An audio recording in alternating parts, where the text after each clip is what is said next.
गजाननं भूतगणाधिसेवितं कपित्थजम्बूफलचारभक्षणम् उमासुतं शोकविनाशकारकं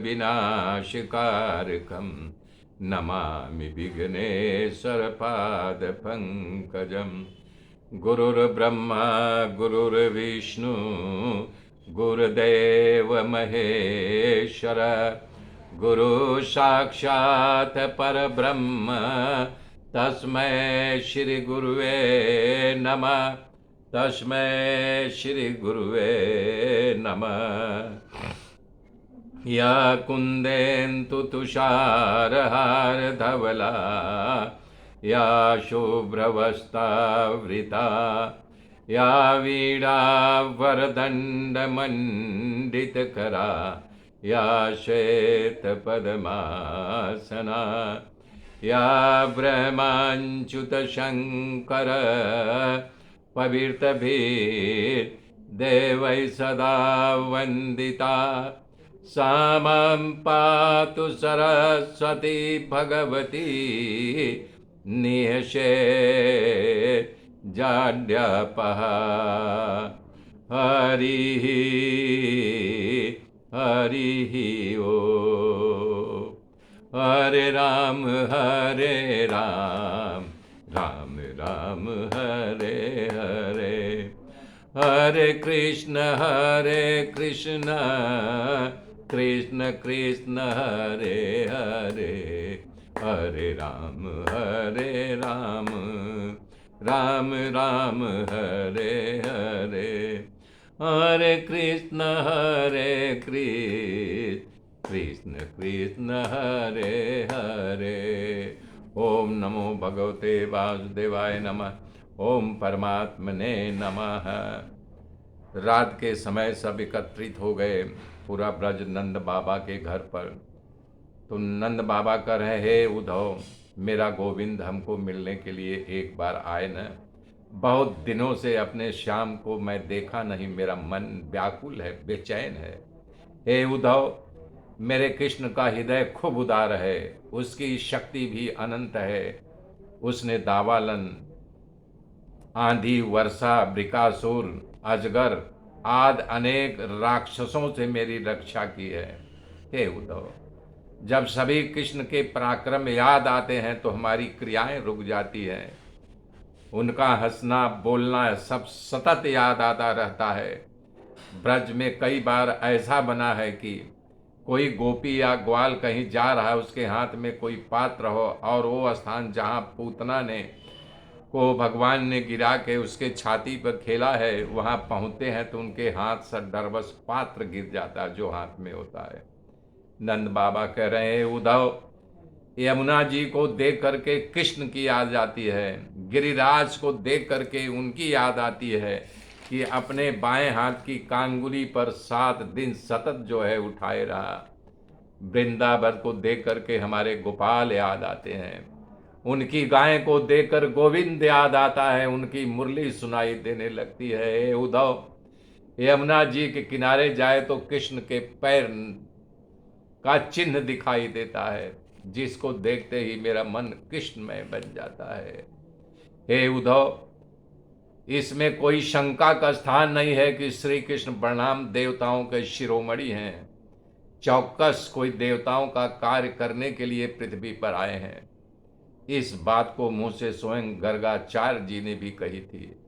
हे उद्धव, अति बलवान कंस को मारा, चारूण, मुष्टिक, अघासुर, पुतना, केशी आदि को मारा और गिरिराज को 7 दिन तक उठा करके रखा, कोई साधारण बात नहीं है न। वो कृष्ण खेल ही खेल में सब किया था। सुखदेव जी कह रहे हैं कि इस तरह से कृष्ण की बात करते करते नंद बाबा को कृष्ण की याद आ गई और जोर जोर से रोने लगे। माँ यशोदा भी रोने लगी, उनके मुंह से शब्द निकलने लगे, हे कृष्ण हे कृष्ण। गोपियाँ उठकर माँ और नंद बाबा को धीरज दे करके शांत किया। नंद बाबा उठ करके यशोदा जी का अलौकिक प्रेम दे करके उद्धव जी आनंद मग्न हो गए। उनका हृदय प्रेम से भर गया और वो मन से बोले, हे नंद बाबा, आप और यशोदा माँ धन्य हैं। आप दोनों समस्त देहधारियों को अत्यंत भाग्यवान हो, कारण कि चराचर जगत के गुरु सर्व सर्जक भगवान नारायण के प्रति आप जो पुत्र का भाव है। हे बाबा, बलराम और कृष्ण तो पुराने पुरुष हैं। संसार के उत्पादन में ऐसा कहा गया। उद्धव जी ने भगवान कृष्ण और बलराम जी को अपनी ज्ञान मैं भाषा का ज्ञान दृष्टि से परिचय देने लगे। उद्धव जी ने अद्भुत बात कही। उद्धव जी कह रहे हैं कि हे नंद बाबा, यशोदा जी संसार के स्वामी स्वयं ब्रह्म के प्रति आपका दृढ़ वात्सल्य भाव है। अब तुम्हें दोनों जो शुभ कर्म करना बाकी नहीं रहा है। हे बाबा, श्री कृष्ण और बलराम ने कहलाया है कि थोड़े दिनों में ब्रज में आएंगे और अपने माता पिता का प्रिय करेंगे। कंस के मरने के बाद और आपके पास आकर को आपको दिया गया वचन सत्य करेंगे। कह रहे हैं नंद जी, आप दोनों जन भाग्यशाली हो। कृष्ण आपसे कहाँ दूर है, वो तो व्यापक है। जैसे लकड़ी में अग्नि सदा उसमें विराज करती है, उसी तरह संसार के समस्त प्राणियों में तुम्हारा परमात्मा श्री कृष्ण व्यापक रूप से विराजमान है। इसलिए उसे कोई प्रिय और अप्रिय नहीं है। वो सब में समभाव से हर जगह विराजता है, समभाव से विराजमान रहता है। हे बाबा, न उसका कोई माता, न कोई पिता, न पत्नी, न पुत्र, उसके लिए न अपना और पराया कोई नहीं। नंद जी, उसका देह नहीं है। वो साधुओं की रक्षा करने के लिए, पृथ्वी का भार हल्का करने के लिए देव, पशु, मानव आदि योनियों का अवतार लेकर के लीला करते हैं। इस तरह से नंद बाबा, यशोदा, उद्धव जी के परस्पर बातों करते करते रात बीत गई। सुबह होते ही थोड़ी रात बाकी थी। दरेक घर में गोपियां दही मतने लगी, कोई अपना द्वार साफ करने लगी, कोई उस समय तमाम गोपियां भगवान श्री कृष्ण की गीत गाने लगी। हर तरह से आगे बढ़ा। भुवन भास्कर भगवान सूर्य का उदय हुआ। गोपियों ने देखा कि नंद बाबा के दरवाजे पर किसी का रथ खड़ा है। उस समय उद्धव जी यमुना जी के किनारे स्नान करने के लिए गए थे। सभी गांव में बात फैल गई कि जो कृष्ण को लेने के लिए रथ आया था, वही रथ पुनः नंद बाबा के दरवाजे पे खड़ा है।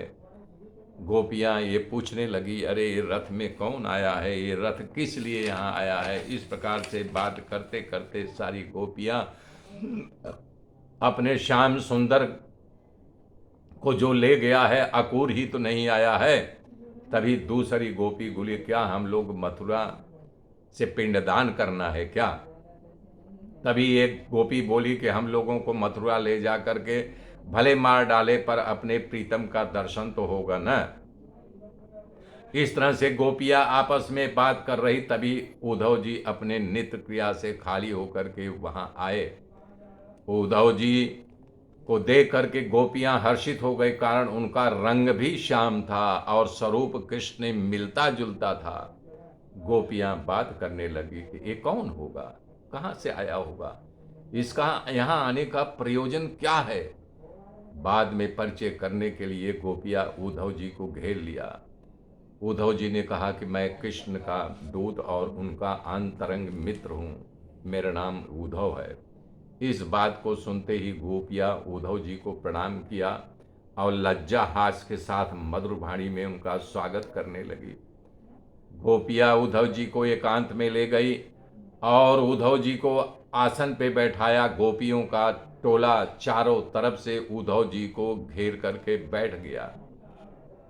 गोपियां उद्धव जी से कहने लगी, हे उद्धव जी, हम जानते हैं कि यदुनाथ पार्षद बन करके आप आए, उनके माता पिता को सुख देने के लिए आए हो, उनके माता पिता को दुख न हो, आपको इसलिए यहाँ भेजा है। नहीं तो तुमको यहाँ क्यों भेजते? कारण कि ये गांव ग्वालों का है, गायों का है। हाँ, यहाँ क्या याद आने की चीज है? हे उद्धव जी, अपने माता पिता, अपने कुटुंबियों के साथ ही ममता बढ़े मुनियों ने भी नहीं नाता तोड़ पाए। हे उद्धव जी, हमारे साथ कृष्ण ने जो प्रेम का नाटक किया है, तुम्हारे स्वामी का स्वार्थ था। तुम्हारा स्वामी भौरे जैसा है, जैसे भौरा फूलों का रस पीने के लिए अनेकों फूलों पर बैठता है, उसी तरह ये पुरुषों का प्रेम जो है नाटक होता है। बता रहे हैं कि गोपियाँ उद्धव जी से कह रही हैं कि एक गोपी कहा कि हे उद्धव, तुम्हारे स्वामी हमें क्यों छोड़ गए, जैसे बिना धन के पुरुष गणिका वारांगना को छोड़ जाते हैं, उसी तरह प्रजा को लगता है कि वारांगना मतलब जिस पुरुष के पास धन नहीं होता है तो उसको छोड़ करके दूसरे पुरुष के, उसी प्रकार से तुम्हारा ये स्वामी है। जब प्रजा को लगता है कि राजा हमारी रक्षा नहीं करेगा, प्रजा राजा को छोड़ देती है। और विद्या प्राप्त करने पर कितने शिष्य अपने आचार्य की सेवा करते हैं, विद्या मिलने पर छोड़ जाते हैं। जैसे दक्षिणा मिलने के बाद ब्राह्मण जजमान का घर छोड़ देता है, वृक्षों पर से फल सूख जाते हैं तो पक्षियां उनका पेड़ को छोड़ देती हैं, वहाँ से दूसरी तरह उड़ जाती हैं। इसी प्रकार बता रहे हैं कि हम बताइए, हम अति प्रेम करते हैं, हम लोगों को छोड़ करके तुम्हारा मित्र क्यों चला गया। सुखदेव जी कथा का विस्तार करते हुए कह रहे हैं, गोपियों का मन वाणी शरीर कृष्ण में ही तल्लीन था, इसलिए उद्धव जी के सामने अपने दिव्य व्यथा को कहने लगी। कौन सी बात है, किस तरह से किसके सामने किया जाए, उसको भान ही नहीं रहा। और भगवान के लीलाओं को याद करके लज्जा को छोड़ करके समूह का समूह जोर जोर से रोने लगा। मेरे मित्रों, आगे की गाथा कल जोड़ूंगा, तब तक के लिए जय श्री राम।